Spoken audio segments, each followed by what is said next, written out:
네, 식물 영으로 치유 작업하기 상편입니다. 영을 명확하게 설명하거나 정의하기는 어렵다. 영을 정의한다는 것 자체가 한계가 없는 것에 한계를 부여하는 일이기 때문이다. 여기서는 영을 생명을 주거나 물질적 유기체들을 살아 움직이게 하는 활력이라고 한 웹스터 사전의 정의를 참조하기로 한다.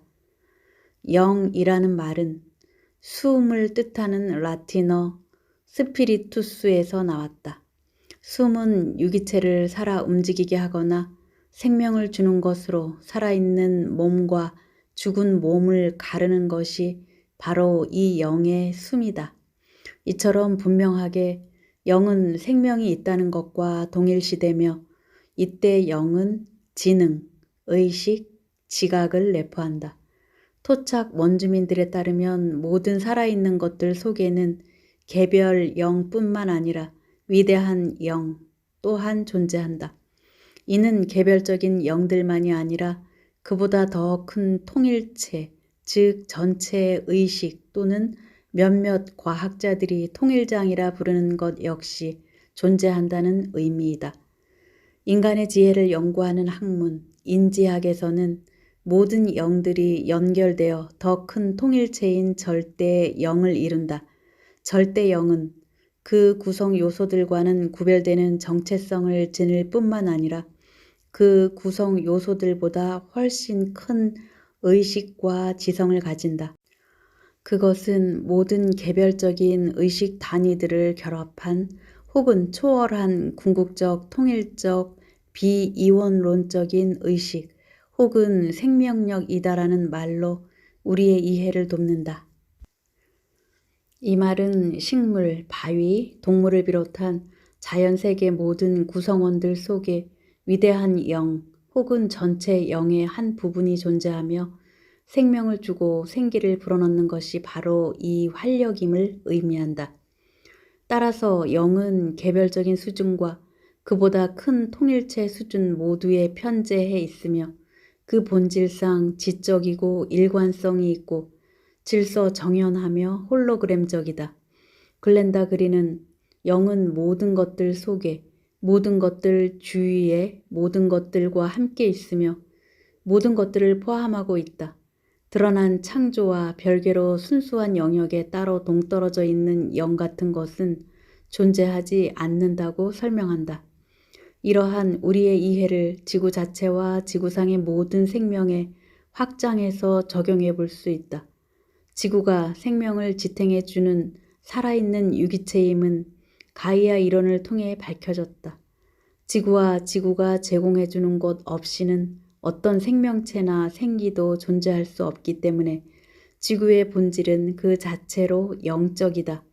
지구의 각 부분 속에 전체의 영이 존재하며 각 부분에서 그것이 경험될 수 있다는 점에서 지구는 영의 거대한 홀로그램이다.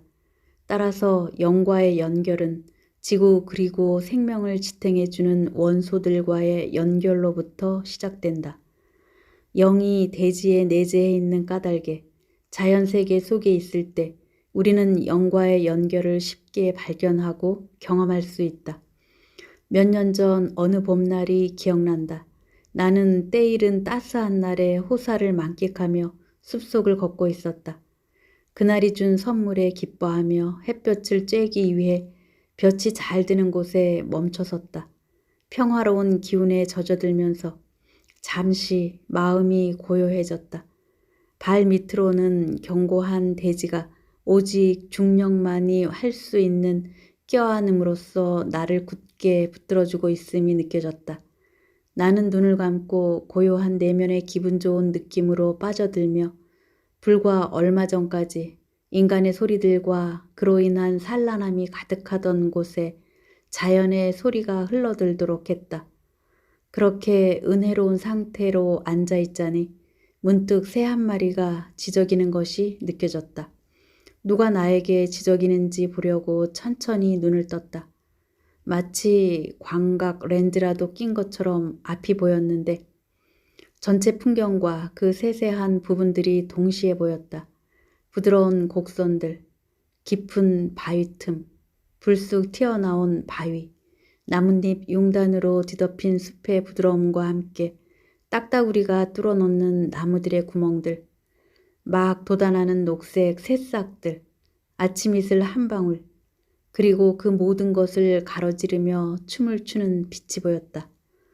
가슴으로 계속 인지하고 있노라니 느린 진동이 시작되고 지구의 움직임이 느껴졌다.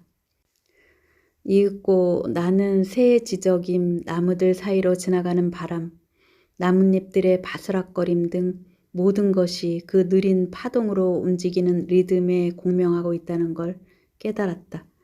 개별적인 현상처럼 보이던 모든 것이 잘 편성된 오케스트라로 모습을 바꾸고 각각의 부분들은 전체 속의 제자리에서 소리와 빛, 움직임으로 믿기 어려운 교향악을 지어내고 있었다. 모든 것이 하나로 엮여 완벽하게 돌아가는 이 믿기 어려운 광경을 계속해서 바라보자 내 관점이 변화하기 시작했다. 내가 더 이상 영화를 보는 것처럼 앉아있는 것이 아니라 갑자기 그 장면 속의 한 등장인물이 된 것이다. 나 역시 이 창조의 걸작을 디자인하는 팀의 일부가 된 것이다. 마치 내가 어떤 차원에 들어가서 생명이라는 곡을 함께 만들어내는 동시 녹음 작업에 참여하고 있는 것 같은 기분이었다. 그 순간 내가 응시하고 있는 전체의 각 측면마다 의식적인 지성이 존재하며 이 역동적인 생기는 영이라고 하는 더 큰 통일장의 일부임을 내 존재의 중심으로부터 알게 되었다. 영적 영양실조. 우리의 과제는 현대 문명과 그에 수반되는 모든 것이 우리를 주위 모든 곳에 존재하는 영으로부터 차단시키도록 내버려 두지 않는 것이다. 우리는 감각과 전자기장을 통해서 주변의 환경을 경험하는데 이때 그 주된 인식기관은 심장이다. 우리의 전자기장은 핸드폰, 전자레인지, TV, 전선, 컴퓨터, 주택 내의 교류 전기 등 사방에서 쏟아지는 파장들의 끊임없는 폭격 때문에 뒤죽박죽 상태이다. 우리의 감각은 매연이나 잔디밭의 살충제 냄새, 끊임없이 들리는 자동차 소리나 식료품점의 음악 소리, 발밑의 콘크리트 촉감이나 피부에 와 닿는 합성 섬유의 촉감, 빌딩 숲으로 이루어진 스카이라인이나 똑같은 모습으로 줄지어 선 집들의 풍경, 수돗물에서 나는 염소 맛이나 패스트푸드의 오래된 기름맛 등에 의해 무뎌졌다. 우리의 심장은 인식 능력을 닫아버리고 있는데 그 이유는 세계 전역에 드리워진 죽음과 파괴의 이미지들, 가슴보다 머리를 우선시하는 문화적 편견, 그리고 사랑과 섹스를 혼동하는 우리 사회의 잘못된 관념으로 인해 우리가 겪는 가슴 찢어지는 고통 때문이다. 이런 요인들에 오랫동안 노출될 경우 마틴 프랙텔이 기억 상실이라 부르는 현상이 시작된다. 우리는 지구에 연결된 상태나 모든 식물, 모든 나무, 모든 바위, 모든 시내, 모든 산, 모든 동물 속에 내재해 있는 영과 연결된 상태가 어떤 것인지 잊게 된다. 우리가 진정으로 생명력을 얻는 원천이 바로 영이기 때문에 영과 단절될 경우 우리는 시들어가고 영적 영양실조가 시작된다. 우리의 생존 원천인 자연과의 상호작용과 연결이 끊어짐으로써 우리는 자연을 이용할 수 있는 하나의 상품으로 보게 되고 그 결과 자연을 남용한다. 영적 영양실조는 서구에서 하나의 유행병이 되었으며 생명을 죽이는 방식의 현대화와 세계화가 전 세계를 잠식해감에 따라 서구 외의 지역도 그 뒤를 바짝 뒤쫓고 있다. 자연의 상품화는 우리가 우리 자신의 참된 본성, 즉 우리가 지구를 통해서 영과 연결되어 있음을 아는 우리 자신의 본성으로부터 분리된 상태가 직접적으로 반영된 것이며 지구와 지구가 생명을 지탱해주는 방식들에 대한 이처럼 뻔뻔스러운 무시는 우리 내부에 커다란 병이 있음을 나타내는 것이다. 이 같은 영과의 분리는 우리 몸에 스트레스 반응을 초래하는데 그 이유는 삶과 죽음을 가르는 것이 영이라는 걸 우리 몸이 알기 때문이다. 생화학자 브루스 리프트는 환경이 안전하고 협조적인 것으로 인식되면 세포들이 몸의 성장과 유지에 열중한다. 스트레스를 받는 상황에서는 세포들이 정상적인 성장 작용을 멈추고 방어적인 보호 태세를 취한다. 지속적인 스트레스는 몸의 유지에 필수적인 작용들의 방해를 초래한다고 설명한다. 우리 몸은 수백만 년 동안 자연 세계와 함께 진화해왔다. 우리 세포가 자양분이 가장 풍부하다고 인식하는 것은 야생의 먹을거리이며 신선한 물 역시 각 세포를 감싸고 자양분을 준다. 봄에 축축한 대지에서 풍겨나오는 냄새는 주기가 변하는 시기가 왔으니 신진대사를 바꿔야 한다고 우리 세포에게 일러준다. 마찬가지로 가을에 남쪽으로 날아가는 기러기의 울음소리는 우리 세포에 겨울 모드로 전환할 때가 되었음을 알려준다.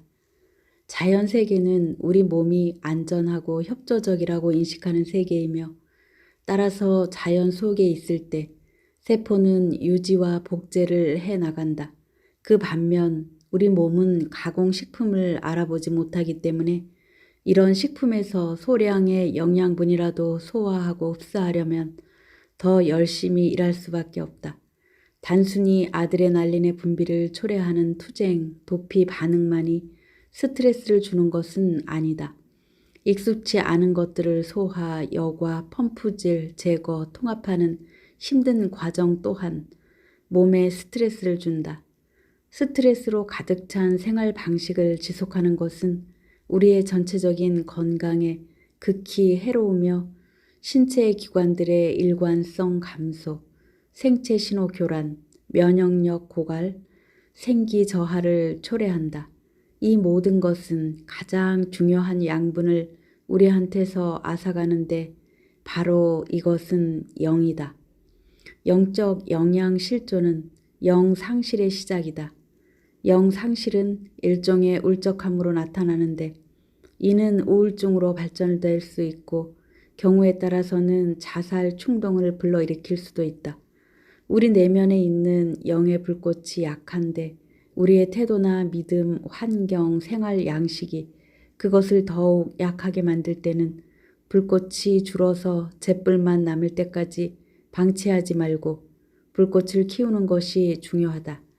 이렇게 내면의 불꽃이 위험할 정도로 낮아지면 불치병이 생길 수도 있다. 영 상실에 시달리는 사람들에게 내가 제일 먼저 하는 일은 바깥의 대지로 데리고 나가서 이들이 태양과 대지로부터 근원 에너지를 흡수할 수 있도록 하는 것이다. 야생에서 자란 먹을거리를 먹고 땅에서 바로 솟아오르는 샘물을 마시며 새들의 지저김을 듣게 하는 것이다. 나는 또 내면에 있는 영의 불꽃을 키우기 위해 식물 영인 성 요한초의 영과 함께 작업을 한다. 많은 경우 영 상실은 우리가 자신의 불꽃을 완전히 밝히고 살아갈 자격이나 능력이 없다고 말하는 제한적인 신념 체계 때문에 발생한다. 우리는 자신의 불꽃을 우리가 정상으로 인식하는 수준까지 낮춘다. 이런 증후군에 대해서는 넬슨 만델라가 1994년 대통령 취임 연설에서 메리언 윌리엄스의 말을 약간 바꿔서 이렇게 이야기한 바 있다. 우리가 가진 가장 깊은 두려움은 자신이 불충분하다는 것이 아닙니다. 우리가 가진 가장 깊은 두려움은 자신이 헤아릴 수 없을 정도로 강하다는 사실입니다. 우리를 가장 두렵게 하는 것은 우리의 어두움이 아니라 바로 우리의 빛입니다. 우리는 자신에게 이토록 똑똑하고 매력적이고 재능 있고 아주 멋진 존재가 과연 누구냐고 묻습니다. 그런 존재가 아니라면 여러분은 과연 누구입니까? 여러분은 신의 자식입니다. 여러분이 작아지는 것이 세상에 도움이 되지는 않습니다. 다른 사람들이 여러분 주위에서 불안감을 느끼지 않도록 자신을 쪼그라뜨리는 것에서는 아무런 빛도 나오지 않습니다. 우리는 우리 안에 있는 신의 영광을 드러내기 위해 태어났습니다. 그것은 우리 중에 몇몇 사람들에게만 있는 것이 아니라 모든 사람 안에 있습니다. 그리고 우리가 자신의 빛이 빛나도록 허용할 때 다른 사람들에게도 같은 일을 하도록 은연중에 허락하는 것입니다. 우리가 자신의 두려움에서 벗어날 때 우리의 존재가 자동으로 다른 사람들을 자유롭게 만듭니다. 영적 영양실조라는 이 돌림병은 인류가 직면한 여러 위기 중에서도 가장 파괴적인 것입니다. 이 영적 위기가 환경 파괴, 건강 악화, 소비주의 만연, 사회 부정의, 전쟁 확산 등의 뿌리이다. 우리 진화를 통해 영적 이해의 수준을 높임으로써 모든 생명 속에 영이 깃들어 있음을 인식하고 모든 생명과 서로 보살피고 기르는 관계를 맺는 것이 바로 이 시대 우리의 소명이다. 종교의 영향 걷어내기. 많은 종교들이 영을 신 혹은 신의 한 측면으로 이야기하고 있기 때문에 영이라는 단어를 들으면 많은 사람들이 즉각 종교적인 의미를 떠올리는 경우가 많다.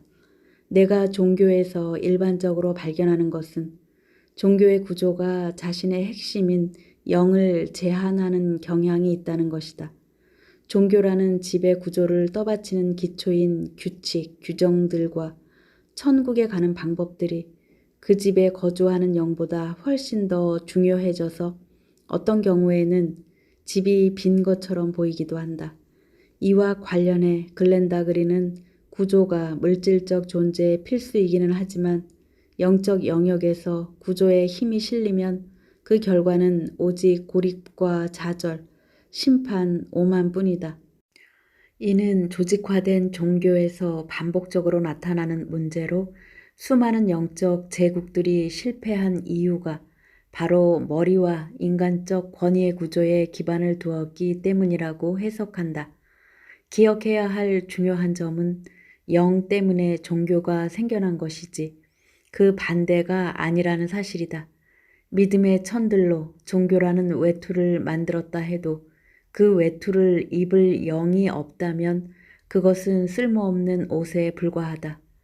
셀리 오스캄프 목사는 영성은 종교의 생명을 불어넣는 숨이며 따라서 반드시 종교의 일부가 되어야 한다면서 매주 교회에 나가 쉬운 답을 찾거나 이렇게 하면 나아질 거라 기대하며 기도해서는 안 된다고 말한다. 그는 영적인 삶을 사는 것은 수많은 형태의 영과 늘 함께하면서 책임을 지고 행동하는 것이라고 이야기한다. 안팎으로 영과 함께 작업할 때는 종교가 부여한 어떤 제한도 두지 말아야 하며 종교의 영향으로 형성된 영에 대한 뿌리 깊은 관점에서도 벗어나야 한다. 필요한 것은 새로운 패러다임, 영에 대한 새로운 이야기이다. 그리고 그것은 우리의 영혼을 통해 연결되고 우리의 가슴을 통해 드러나는 것이기에 종교에 의지하지 않고서도 찾을 수 있다. 식물 영 치유라고 말하는 이유. 내 작업을 식물 에너지 치유가 아니라 식물 영 치유라고 말하는 이유가 뭐냐는 질문을 많이 받아왔다. 침술 같은 전통적인 치유 양식이나 바바라 브레넌의 빛의 손과 같은 새로운 양식들을 통해서 에너지 치유가 대체 의학계에 꽤 보편적인 것이 되었기 때문에 이름을 바꾸면 더 널리 수용될 가능성이 있다는 것은 나도 알고 있다. 나는 내 가슴에 이 질문에 대한 답을 묻는 것은 물론이고 과학 이론들과 고대 철학들을 통해서도 영과 에너지 간의 유사성과 차이점이 무엇인지 알아보았다. 과학 용어로 에너지는 기계적인 일을 할 수 있는 물리 시스템의 능력을 가리키는 것으로 활동 능력과 관련된 근본 개념이다.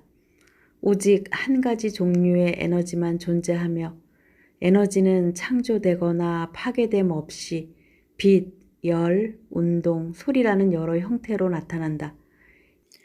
이 다양한 발현 형태들은 전자기장 안에서 나타나며 따라서 측정이 가능하다. 그렇다면 0이 전자기장을 통해 움직이는 에너지와 동일한 것인가라는 질문이 제기될 수 있다. 종교의 관점에서는 0을 신에 속한 것이라고 이야기할 것이고, 이는 전자기장을 통해 움직이는 에너지 이상의 것이므로 아마도 이 때문에 사람들이 이 단어의 사용을 불편해하는 것 같다. 과학의 관점에서는 최근에서야 에너지를 통일장 속에 존재하는 힘으로 논하기 시작했고, 비록 0이라는 단어가 과학자들이 쓰는 어휘에 추가되지는 않았지만 과학은 생명력과 관련해서 0이라는 단어를 인식하기 직전에 와 있다. 과학자 제임스 오시모는 유물론자들은 생명이 화학 법칙과 물리 법칙을 따르며 결국에는 이 법칙들에 의해 완전히 설명될 것이라고 주장한다. 그에 반해 생기론자들은 생명이 보통의 물리학이나 화학으로는 절대 설명되지 않을 것이며, 알려진 자연 법칙들과는 별개로 살아있는 것과 살아있지 않는 물질을 갈라놓는 어떤 신비로운 생명력이 존재한다는 믿음을 오랫동안 견지해왔다. 이 개념은 오래되고 보편적인 것이며 많은 문화와 종교에서 여러 형태로 나타난다고 이야기한다. 이와 비슷하게 기타 엘진 박사는 에너지 의학은 몸의 에너지들이 막혀있는 곳을 풀고 조화와 균형을 이루고자 한다. 특정 신체 증상이나 상황을 바로잡거나 보정하는 것보다는 생명력의 자유로운 흐름을 회복하고 증진시키는 데 더 초점을 맞춘다고 말한다. 전통적으로 기라고 알려진 이 생명력은 중국 문화의 근간을 이루는 것이다. 어원적으로 기라는 말은 쌀을 찔 때 솟아오르는 증기를 뜻한다. 이는 숨 혹은 공기를 가리키기도 하고 생명력이나 영적 에너지를 뜻하는 것으로 확장시켜 해석할 수 있다. 주로 불교나 도교 신자들은 실제로 물질이 기에서 생겨난다고 믿는데, 이는 기가 영에 속한 것임을 은연중에 암시하는 것이다. 이런 오래된 문화들은 영과 에너지를 생명력과 불가분의 관계에 있으면서 생명체를 살아 움직이게 하는 것으로 보는 경향이 있는데, 이는 영에 대한 원래의 정의 중 하나에 해당하는 것이다. 에너지는 영의 지각력이 지휘하는 활동이다. 식물 에너지 치유라는 표현 대신 식물 영 치유라는 말을 내가 선택한 데에는 식물 의식 속에 존재하는 영의 활력이 그 움직임을 통해 에너지를 인도한다는 인식이 암묵적으로 깔려 있다. 몸속에 있는 영의 매개물. 몸은 영 분자로 알려진 것을 만드는데 우리 몸에서 빛을 관리하는 책임을 맡고 있는 내분비선인 송과선에서 생산되는 것으로 추정되고 있다.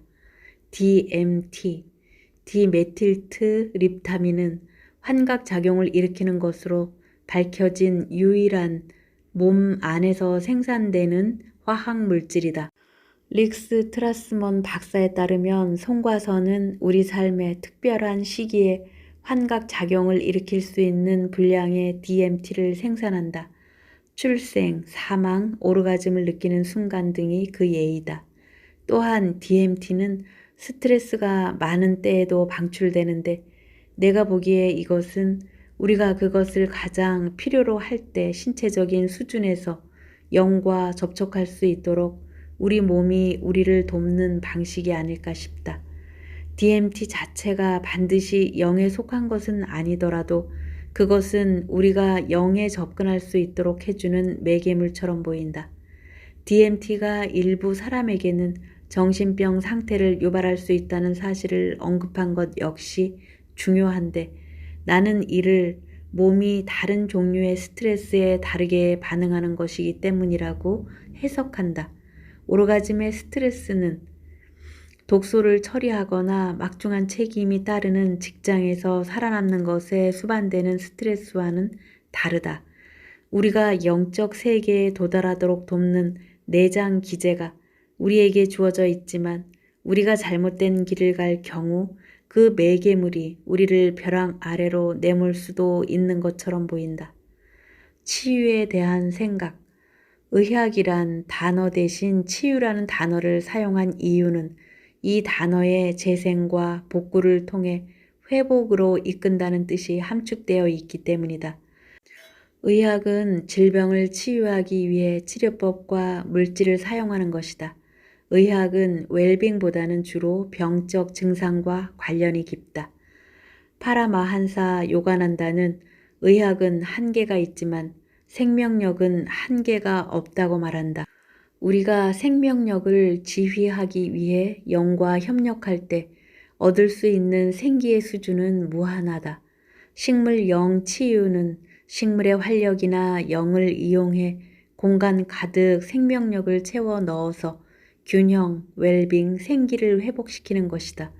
따라서 식물 영 치유는 우리가 진정한 자신에 더욱 가까워지도록 우리 자신의 참된 본성대로 활기 넘치는 삶을 살 수 있도록 도와주는 것이다. 꿈을 통해 식물과 교류하기. 지난 40년 동안 자연에 보이지 않는 힘들, 그리고 영들이 사는 세계 차원에 거주하는 영들과 깊은 관계를 맺고 있는 전통 문화들에 대한 사람들의 관심이 계속 커졌다.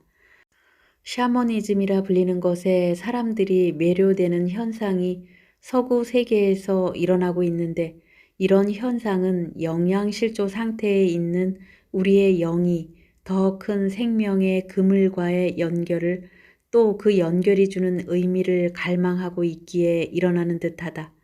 영을 향한 이러한 움직임은 진화로 볼 수 있을 것이며, 어쩌면 그것을 우리가 타고난 권리로서의 획이라고 이야기하는 것도 가능할는지 모른다.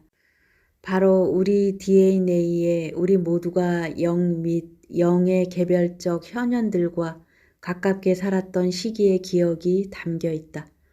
일상의 삶 속에서 누구나 영에 접할 수 있는 이런 형태의 샤머니즘은 식물 영 의학의 저자인 엘리엇 코안이 가정 샤머니즘이라 부르는 것이다. 이는 토착 문화의 간습이나 믿음을 차용한 것이 아니라 영적 생태계 속에서 살아가기 위해 일어나는 인간 진화의 자연스러운 산물이다. 이런 방식으로 작업하고 생활하는 사람들은 샤먼이 아니라 샤먼적 방식으로 실천하는 사람들이다. 샤먼적이라는 말을 이렇게 이해할 때 우리는 영을 통일된 전체로 인식하는 동시에 영들의 독특한 개별적 표현들 또한 인정하게 된다. 이런 방식으로 영과 함께 작업하는 것은 어떤 신념 체계나 종교가 아니라 영들과의 개인적 경험에 기반을 둔다. 심지어 흔히 샤머니즘의 발상지로 간주되는 시베리아 아무르강 유역의 울치족 샤먼들도 영들로부터 직접 지시를 받는다. 로버타 루이스가 샤먼의 북이라는 잡지에 썼듯이 일단 어떤 사람이 영들로부터 샤먼이 될 사람으로 선택되고 나면 영들 스스로가 많은 훈련을 시킨다. 샤먼들마다 각기 도움을 주는 영들이 있으며 바로 이 영들이 각 샤먼에게 어떻게 북을 쳐야 할지, 어떤 노래를 불러야 할지, 어떻게 치유를 해야 할지 꿈이나 음성 메시지를 통해 가르쳐준다. 내 인턴 중 한 명이었던 웬디는 줄무늬 단풍나무와 이런 경험을 했다. 줄무늬 단풍나무의 잎으로 사람들의 에너지 상태를 점검하는 방법과 관련해 분명한 지시를 받았던 것이다. 그녀가 나뭇잎 하나를 사람들 몸에 올려놓으면 인맥이 인체 경락의 축소판처럼 작동해 에너지가 막힌 곳에서 붉은 점이 나타난다. 그 다음에 그녀가 줄무늬 단풍나무에게 막힌 에너지를 풀어달라고 부탁하면 막힌 에너지가 제거되어 나무의 껍질 속에 저장되었다. 흥미롭게도 처음에 그녀는 줄무늬 단풍나무의 영으로부터 루비 반지를 하나 받았고 이 반지를 응시하면서 줄무늬 단풍나무의 영을 불렀다. 이는 나무의 영으로부터 직접 자신을 부르는 방법, 사람들의 에너지 상태를 점검하는 방법, 에너지 정체를 제거하는 방법에 대해서 가르침을 얻는 사례로 자신들을 돕는 영들로부터 지시를 받는 시베리아 샤먼들의 방식과 크게 다르지 않다. 개인적인 치유에 관한 가르침을 받은 또 다른 학생의 경험담이다. 7월 어느 아름답고 화창한 날, 저는 왕 원추리의 플라워 에센스를 만들려고 의자, 일지, 펜, 돋보기, 투명 유리 그릇, 샘물, 의자용 딸랑이 등 필요한 것들을 모두 챙겼어요. 그리고 오늘 오후 시간을 왕 원추리 꽃들과 함께하기 위해 자리를 잡았죠. 그간 배운 것들을 반추하면서 왕 원추리의 제 모든 감각을 집중하고 한 부분 한 부분 꼼꼼하게 살폈어요. 마침내 왕 원추리의 영에게 치유의 선물을 부탁할 준비가 되었죠. 그러곤 제 가이드와 함께 여행을 떠나 커다란 왕 원추리 무리 앞에 도착했어요. 그 한가운데 왕 원추리의 영이 있었는데 흰색과 오렌지색으로 빛나는 공 모습이었어요. 제가 공손하게 선물을 요청했지만 아무 대답도 없더군요. 가이드의 제안에 따라 근처 개울에서 가져온 물을 바쳤지만 그래도 아무 대답이 없었어요.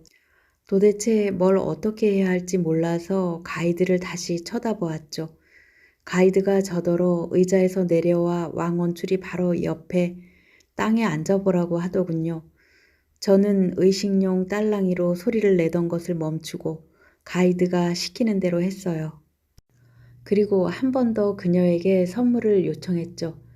그러자 이번에는 그녀가 아니요라는 대답을 했어요. 뭐 아니요? 여기까지 오느라 오후 시간을 다 썼는데 식물이 나를 거절해? 왕 원추리는 제가 자신의 선물을 받을 준비가 되어 있지 않다고 했어요. 저는 계속 질문을 던지면서 제가 어떻게 해야 할지 알아내려고 했죠. 그녀는 제가 성에서 기쁨과 희열을 찾는 문제에 자신이 관련되어 있다고 이야기했어요. 그녀는 제가 성과 관련한 용서의 문제를 가지고 작업할 필요가 있다고 했죠. 그녀는 저더러 몇몇 전생들로 가서 제가 어떤 성적 문제들을 이번 생으로 가져왔는지 알아보고 다시 자기를 보러 오라고 했어요. 지금은 자신과 함께 작업하는 것이 저에게 최선이 아니라면서요. 꿈 여행에서 현실로 돌아오는 길에 현명한 존재가 있는 곳에 들렀어요. 현명한 존재란 자신의 내면에 거주하고 있어 항상 접근할 수 있는 자신의 상의자 혹은 내면의 가이드를 말합니다. 거절당한 일과 관련해 용서에 관한 거라면 이미 작업을 마쳤다고 생각했는데 라며 징징거렸던 게 분명해요. 이 아름다운 오래된 존재가 빙그레 웃더니 전생 여행 때 제 가이드들 중 누구랑 작업하는 것이 좋을지 그리고 제가 어떤 종류의 질문을 해야 할지 몇 가지 제안을 해줬어요. 당시에는 그날의 목표를 완수하지 못했다는 점 때문에 섭섭한 마음이 꽤 컸지만 돌이켜보면 그것은 지금까지 제가 한 여행 중에서 가장 강력하고 또 가장 좋아하는 여행 중 하나예요. 우선 그건 분명 제 소망이 반영되어 나타난 저의 생각이 아니라 진짜 메시지였죠. 그날 일어난 일은 제 원래 계획과는 전혀 달랐으니까요. 둘째, 원추리의 영이 저에게 가장 좋은 방식으로 작업하기를 원한다는 사실을 알고 엄청난 안도감이 들었어요. 그 여행 덕분에 좋은 일들이 많이 일어났죠. 전생 여행도 몇 번 갔고 현명한 존재와의 작업도 한층 깊어졌고요. 이 학생은 왕 원추리와의 만남을 통해 자신의 개인적인 치유에 필요한 구체적인 지시를 받았고 그녀의 가이드들 중 하나로부터 도움을 받았다.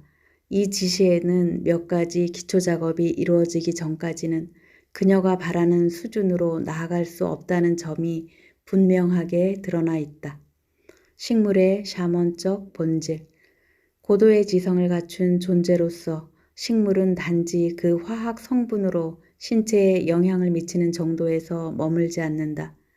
거짓말 탐지기 전문가인 클리브 백스터의 선구자인 작업이 보여준 바와 같이 식물은 인간의 감정, 생각, 의도, 기도에도 응답한다. 식물을 거짓말 탐지기에 연결하고 난 뒤 그 식물을 향해 해를 입히겠다고 생각이나 사랑을 보낸다는 생각을 하자 거짓말 탐지기의 바늘이 움직일 정도로 강한 반응이 나타났다. 아무런 행동도 필요치 않았다. 생각만으로 충분했다. 또한 한 식물이 한 무리의 사람들 중에서 다른 식물에 해를 끼친 사람을 지목하는 일도 가능했다. 거리나 전자기장 차단 장벽 등은 방해물이 되지 못했다. 식물은 시간과 공간을 뛰어넘어 느낄 수 있다. 이런 수준의 지각은 더 큰 현실, 즉 물질 차원을 뛰어넘는 차원으로 통하는 문을 열어준다는 점에서 본질적으로 지극히 샤먼적이다. 실제로 식물은 동시적 현실 속에 존재할 수 있는 능력이 인간보다 뛰어난데 그 이유는 인간이 많은 활동으로 인한 주의력 부족과 그로 인한 근원과의 단절 때문에 지장을 받는 반면 식물은 그렇지 않기 때문이다. 영의 차원으로 들어갈 때는 변형된 의식 상태가 요구된다. 많은 사람이 식물과 샤먼적인 방식으로 작업하기 위해서는 해당 식물이 정신을 변화시키는 특성을 가지고 있어야 한다고 믿고 있다. 물론 이것은 식물의 영적 차원으로 들어가는 한 가지 방법이기는 하지만 그것이 유일한 방법은 아니다. 실제로 그것은 예외에 더 가깝다. 비일상적인 현실 속으로 들어가는 것은 샤먼적 의식의 뚜렷한 특징 중 하나이다. 종종 이 차원은 꿈의 시대라 불리는데 밤에 자면서 꾸는 꿈이나 낮에 빠져드는 백일몽 혹은 꿈 여행을 통해서도 경험할 수 있다. 다음은 린다가 꿈의 시대에 들어간 이야기이다. 팸의 책에 쓸 사진들을 촬영하는 동안 저는 단풍나무 한 그루와 연결되었어요. 단풍나무를 찍을 때 그 사진이 중요하다는 것, 내가 뭔가 강력한 것을 기록했다는 걸 알았어요. 하지만 당시에는 사진들을 계속 모으면서 나중에 겨울에 편집할 생각으로 저장만 해두고 있었죠. 이 특별한 시간은 끈기 있게도 제가 자신을 재발견해 줄 때까지 기다렸어요.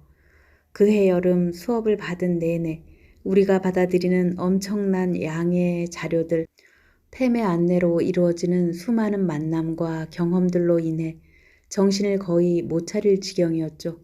또한 팸의 정원은 너무나 풍요로웠고 저에게는 막중한 임무도 주어져 있었죠.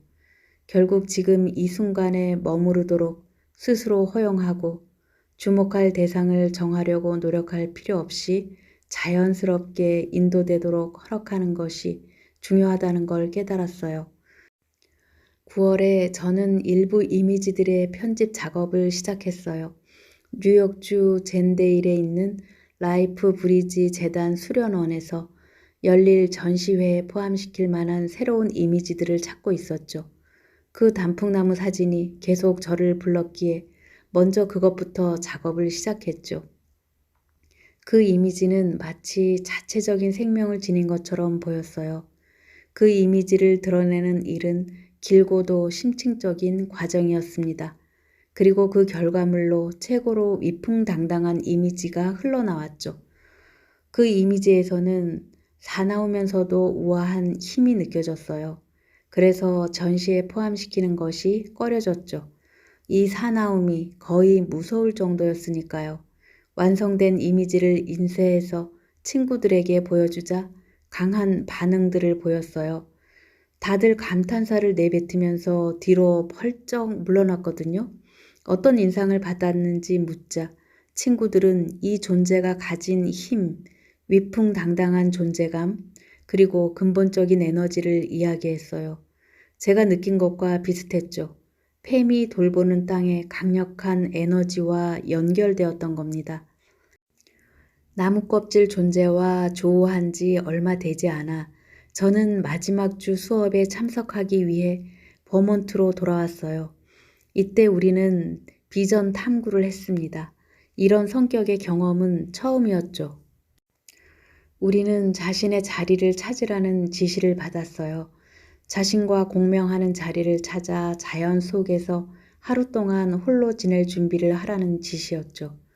저는 산에서 흘러내려가는 급류 옆에 아주 오래되고 옹이 많은 나무 아래를 택했어요. 그리고 그날 내내 자는 상태와 깨어있는 상태 사이를 왔다 갔다 했죠. 많은 경험들이 지나갔어요. 산을 급하게 흘러내려가는 물과 함께 있다가 대지에 뿌리박고 있다가 태양의 열기를 느끼다가 제 숨과 폐를 통해 대기와 연결되었다가 했죠. 그리고 대지에 뿌리박고 존재한다는 것이 무슨 의미인지 마침내 이해하게 되었어요. 마치 제 자신이 등을 기대고 있던 나무가 된 것처럼 느껴졌어요. 의식적으로 폐 속으로 산소를 들이마시면서 이것이 이 나무 존재가 내뱉는 숨이라는 것과 그 나무 존재는 반대로 내가 내뱉는 이산화탄소를 들이마시고 있다는 걸 알았죠. 우리는 연결이 되어 있어요. 차분하게 이완이 되면서 다른 에너지 사이클 속으로 들어가는 것이 느껴졌어요. 그러곤 시공간을 다른 식으로 인지하는 경험을 한 다음 바깥쪽으로 확장되어 나아갔어요. 그날 오후 내내 공동 창조의 예술가로서 제 작업의 근간이 될 만한 아이디어들이 계속해서 흘러들어왔어요. 일상 경험 밖에 존재하는 시간의 흐름을 경험했죠. 그곳은 원할 경우 언제라도 다시 돌아갈 수 있는 곳이에요. 그 나무와 함께 저는 다른 영역 속으로 걸어 들어갔어요. 우리의 일상 현실과 동시에 존재하는 현실, 샤먼들이 꿈의 시대라 부르는 현실 속으로 들어간 겁니다. 저에게 이런 선물을 준 그 나무도 알고 보니 단풍나무더군요. 나무 껍질 존재, 이미지를 저에게 준 것과 동일한 연속체가 그 나무의 에너지로도 나타난 거지요. 꿈의 시대로 들어가기, 밤의 꿈, 꿈의 상태를 통해 통찰과 정보를 얻는 일은 오래전부터 여러 문화에서 행해졌다. 기원전 1600년에서 기원전 400년까지 지중해 전역에 걸쳐 아스클레오피스의 신전에서 꿈을 이용한 치유가 진행되었다. 스키타이족의 예언자이자 점쟁이인 남자 샤먼들은 영의 여행을 통해 꿈의 상태로 들어가는 것으로 유명했으며 아나리아케라는 꿈의 신전에서 그들을 볼 수 있었다. 호주 원주민들은 꿈의 시대를 중심으로 하나의 문화를 만들었다. 토니 크리스프트는 심판 꿈 사전에서 이렇게 기술한다. 꿈의 시대에 대한 경험은 의식을 통해서든 아니면 꿈을 통해서든 실용적인 방식으로 삶에 흘러들어왔다. 꿈의 시대에 들어가는 사람은 자신과 조상이 서로 분리되어 있지 않음을 느낀다. 시간이 존재하지 않는 곳에 힘과 자원이 현재 삶에서 필요한 곳으로 들어온다. 과거와 미래를 끊어짐 없이 연결하는 연속 선상에 자신의 삶이 있는 것으로 느끼기 때문에 미래에 대한 불확실성이 줄어든다. 꿈의 시대를 통해 시공간의 한계가 극복되는 것이다. 샤먼적 관점에서 볼 때 꿈의 시대 차원은 다른 사람의 치유, 자기 삶의 방향에 대한 이해, 지구와의 균형, 회복 등 많은 정보를 얻을 수 있는 곳이다. 오래전 밤에 자면서 형부가 나오는 꿈을 꾼 적이 있다. 생시의 삶에서 그는 라임병을 앓고 있었다. 꿈에서 그의 오라는 전체에 걸쳐 검은 에너지 반점들이 보였고 그것이 병의 원인임을 알 수 있었다. 나는 속이 빈 대롱을 하나 꺼내 그의 오라에서 이 검은 에너지를 빨아내기 시작했다. 그것을 조금이라도 삼키지 않도록 주의해야 한다는 기억이 났다. 그 다음에 나는 땅에 구덩이를 파고 대롱을 불어서 그 안의 내용물을 전부 구덩이에 집어넣었다. 이 꿈의 의미는 몇 년 뒤에 드러났다. 당시 나는 한 무리의 사람들과 함께 힐러이자 교사인 로시오 알라르콘의 주도로 에쿠아도르 열대우림으로 여행을 갔다. 그날 저녁 차치 마을 사람들은 샤먼 3사람을 불러 우리에게 치유 시범을 보이도록 했다. 그리고 주된 치유 시범 대상자 중 한 명으로 내 딸이 선택되었다. 그 샤먼은 염소뿔을 꺼내 딸 뒷머리의 두개골 아래쪽으로 무언가를 빨아냈다. 그는 염소뿔에서 시커멓고 끈적끈적한 물질을 꺼낸 후 태웠다. 불현듯 내가 꿈에서 똑같은 일을 했다는 깨달음이 왔다. 형부를 치유했던 것이다. 이것은 인체에서 질병이 생기기 전에 그것을 발현시키는 에너지를 제거하는 샤먼적 기법이었으며 심지어 이미 발현된 질병까지 치유할 수 있는 듯 했다. 자각몽은 자신이 꿈꾸고 있다는 사실을 인식하고 그 방향을 조정할 수 있는 상태의 꿈을 말한다. 이것은 샤먼적 꿈꾸기의 한 형태일 수 있다. 그것을 통해 여러분은 특정 식물의 영을 방문해 치유에 그 식물을 이용하는 방법을 가르쳐달라고 부탁할 수도 있고 어떤 사람의 질병 속으로 들어가서 치유를 위해 무엇이 필요한지 알아볼 수도 있다. 자각몽은 생시보다 색깔들이 더 생생하며 심지어 더 현실적인 듯한 느낌까지 든다. 그것은 더 환상적이고 더 기억하기 쉬우며 일종의 영적 경험이라고도 말할 수 있다. 이 모두는 현실적으로 샤먼적이다. 과학계에서도 자각몽이 입증 가능한 현상임을 인정하고 계속해서 탐구하고 있다. 백일몽. 백일몽은 식물의 영에 접근하는 또 다른 방법이에요. 다른 차원들로 통하는 가장 자연스러운 통로이지만 보통 가장 적게 활용된다. 불행히도 서양 문화에서 백일몽은 악마 취급을 받고 있다. 백일몽을 꾸는 사람은 게으른 사람으로 간주되고 생산성을 무엇보다 중시하는 현대 사회에서 백일몽은 최악의 행동으로 간주된다. 웹MD의 크리스티나 프랭크는 다음과 같이 이야기한다. 하지만 백일몽은 많은 측면에서 유익할 수 있고 아이러니하게도 실제로는 생산성을 증대시킬 수 있다. 게다가 거의 모든 사람이 자연스럽게 백일몽을 꾼다. 백일몽을 한번 꾸는 시간은 불과 몇 분에 불과하지만 심리학자들은 우리가 깨어있는 시간 중 3분의 1에서 2분의 1에 걸쳐 백일몽을 꾼다고 추정한다. 백일몽이 환각 식물이 제공하는 경험처럼 극적이지 않은 데다 사회에서도 부당한 비난을 받아온 까닭에 샤먼적 관행의 일부로 여기지 않는 경우가 많다.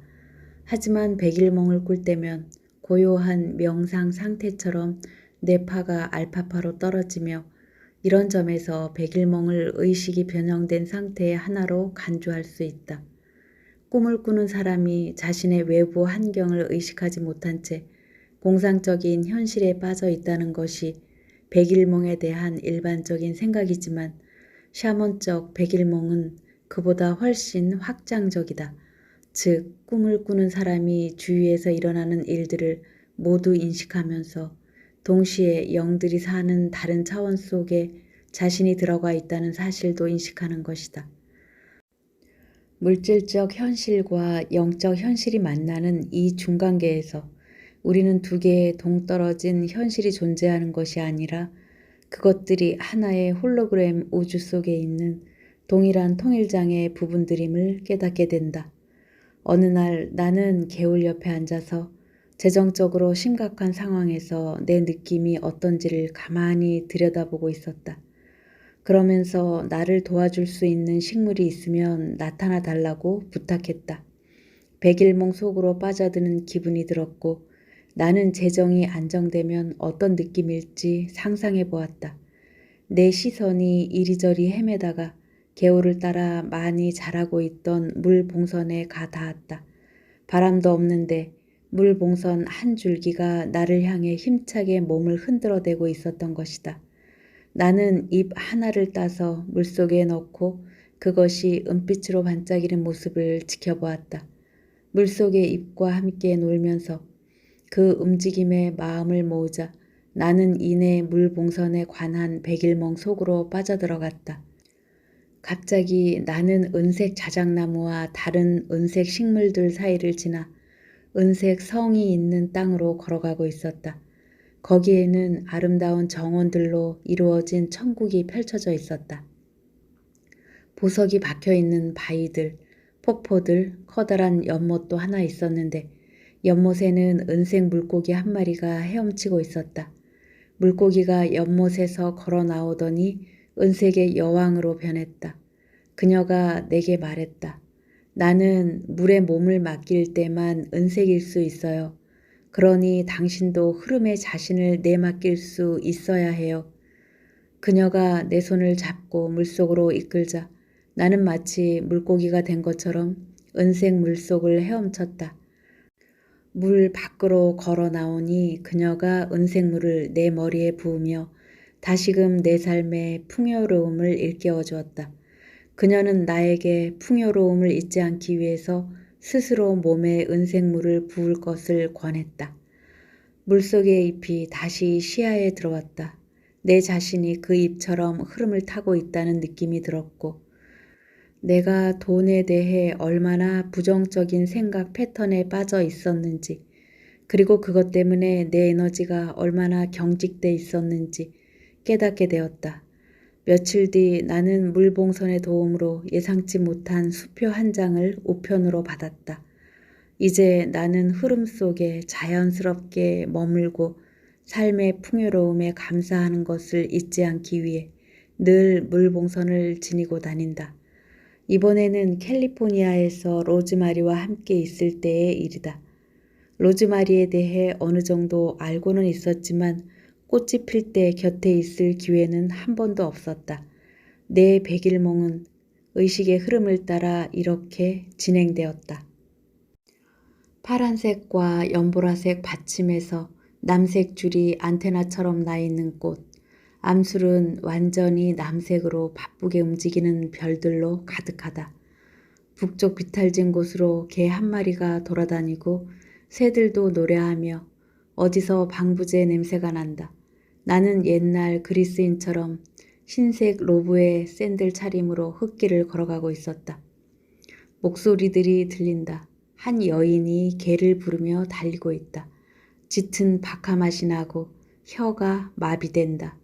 침이 많이 생기는데 몹시 부드러우면서도 끈적끈적하다. 머릿속 눈 뒤쪽에서 뭔가가 느껴진다. 제3의 눈이 열리며 기억 상실에서 빠져나온다. 새로운 관점으로 기억들을 바라보기 시작한다. 새 한 마리가 급강하하면서 큰 소리로 운다. 맞다는 신호다. 바람이 언덕을 타고 내려오고 많은 공기가 소용돌이 친다. 오, 너무나도 바타스럽구나. 금속 풍경 소리가 울려 퍼진다. 많은 공기, 자극적인 금속성, 금속 원소, 고운 날개로 공중을 떠다니는 천사 같은 고귀한 존재. 또다시 그 개가 큰 소리로 짖고 있다. 나를 저 개한테서 보호해야 하나. 두려움이 일자 바람이 불어와 로즈마리가 내 다리에 스친다. 맞아, 로즈마리였지. 로즈마리의 가슴은 보호하고 로즈마리의 영혼은 기억하며 로즈마리의 영은 상이 자아와 연결시키자. 이 백일몽은 여러 차원에 걸친 로즈마리와의 만남이 하나로 엮여서 진행된 사례이다. 나는 내 감각들을 통해서 로즈마리를 인식했다. 눈으로는 파란색, 남색, 연보라색 등의 색깔을 보고 입으로는 내 혀를 마비시키는 맛을 느끼며 코로는 방부제 냄새를 맡았던 것이다. 이 모든 것이 로즈마리가 면역 체계에 도움이 될 것임을 짐작하게 했다. 그 끈적끈적한 느낌 때문에 로즈마리의 방향유가 많음을 알았다. 양리작용이 강한 식물이 가진 속성 중 하나이다. 그리고 에너지적으로는 내 머릿속에서 더 구체적으로 제3의 눈 차크라에서 무언가가 느껴졌다. 외부 세계와 내 주위에서 진행되는 모든 것이 로즈마리의 기본 성질에 관해 많은 것을 암시해 주었다. 그 개는 북쪽 방향에서 왔다. 북쪽은 지혜 전승자, 연장자, 꿈의 시대를 나타내는 방향이다. 공기가 소용돌이 쳤고 모든 것이 너무나도 자극적이었다는 것은 바타도샤를 나타낸다. 그 다음에 금속의 풍경이 큰 소리로 울렸고 무척 고귀한 천사 같은 존재가 느껴졌다는 것은 금속 원소의 영적 성질과 무척 유사하다. 그리스 시대처럼 보이는 광경이 스친 것은 로즈마리가 가진 기억의 측면에 해당되는 것일까? 그 개는 로즈마리에 관한 백일몽에서 참으로 흥미로운 부분이었다. 개는 침입자처럼 보였고 나에게 어느 정도 두려움을 주었지만 결국 길 잃은 개로 밝혀졌다. 우리가 기억 상실 속에서 길을 잃거나 보호를 필요로 할 때 로즈마리가 우리를 돕기 위해 여기에 있는 것이다. 아마도 여러분은 바람은 그렇게 부는 때가 많고 길 잃은 개는 우연히 등장한 것이라고 이야기할 수도 있고 내가 전날 밤 잠을 제대로 못 자서 내 머릿속에서 무언가가 느껴졌던 거라고 이야기할 수도 있을 것이다. 그렇다면 왜 하필 그 시간에 개가 나타났으며 하필 그날 바람이 그렇게 불었고 하필 그날 내가 로즈마리의 곁에 앉기로 했을까?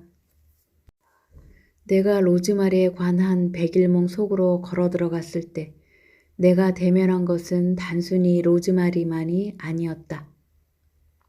모든 풍경이 하나로 연결되어 로즈마리 백일몽에 기여하고 있었으며 나는 그 전체를 만났던 것이다. 각 부분이 모두 중요했고 그것들 모두가 전체 경험 속에서 나름의 의미를 가지고 있었다.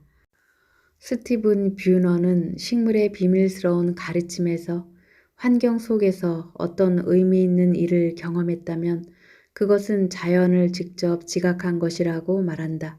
그의 말이다. 직접 지각의 능력이 깊어감에 따라 우리는 모든 사물이 인식 능력이 있으며 모두가 우리를 보고 있고 모두가 우리와 소통하고 있다는 걸 깨닫게 된다. 이러한 의미의 소통은 무척 심층적이다. 그것들은 말 그대로 살아있는 존재들이 보내는 소통의 손길들로서 말 속에 인코딩되어 있는 단순한 정보 비트를 훨씬 뛰어넘는다. 심리학자 윌리엄 브라우드의 작업은 우리의 자연스러운 존재 상태가 다른 사람들하고만이 아니라 우리를 둘러싸고 있는 환경과도 관계가 있다는 것을 보여주고 있다. 또한 우리를 구성하고 있는 아원자 입자들이 우리를 둘러싼 공간이나 입자들로부터 분리될 수 없다는 점 역시 과학을 통해 분명하게 입증되었다.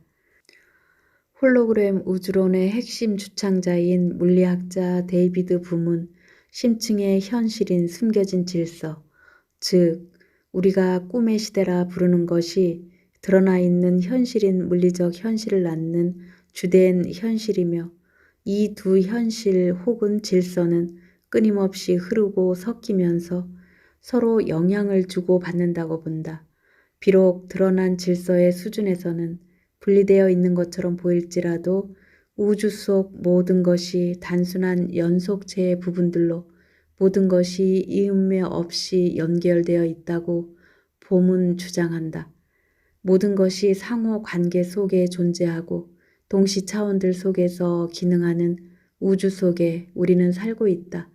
하나는 다른 것의 반영인 것이다. 우리가 생명이라 부르는 서로 연결된 광대한 그물은 우연이 아니라 관계와 의미로 채워져 있다. 우리는 만나는 모든 것과 관계를 맺고 있다. 환경 속에서 적절한 의도를 가질 때 우리는 주위 모든 것과 일관성 있는 방식으로 상호 작용하게 된다. 우리의 가슴과 머리를 통해 주위 환경의 리듬들이 하나로 통합되면서 파장들이 서로 어우러져 조화로운 화음이 울려 퍼지게 되는 것이다.